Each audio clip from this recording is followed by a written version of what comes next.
how to enable 2FA on Fortnite on a mobile phone. In this video, I'm going to show you how to turn on or enable two-factor authentication on your Fortnite account on an iPhone or Android phone. And if this video helps you, please consider giving it a like and also subscribe to my channel because that really helps me out. So to enable Fortnite 2FA, the first thing we need to do is simply open up a browser and navigate to epicgames.com.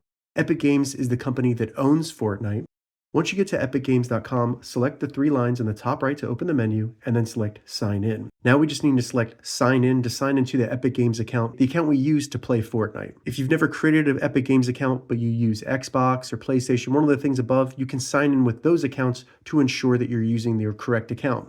Also, check the description if this doesn't work for you, because I have some steps you can take that'll help you figure out the issue and fix it. So I'm going to go ahead and sign in. Once you get signed in, it'll bring you back to epicgames.com, and all we need to do is select the three lines in the top right one more time, then just select the icon with a letter in it next to the globe, then go down and select account. This will bring you to your Epic Games account, and from here all we need to do is select the little arrow next to account settings, then just scroll down, select password and security. Once you get here, simply scroll down, you'll see two-factor methods, and you can find the method that works for you. Authenticator app, which is a separate app on your phone that'll generate a code that you'll use to log in.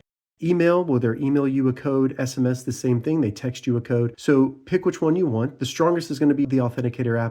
I'll just set up email. So I'll select setup. Then we'll email me a code, and I just need to enter that code. Once you enter the code, select enable email authentication. It'll then load and bring you back to security, where you should see enabled under two-factor authentication.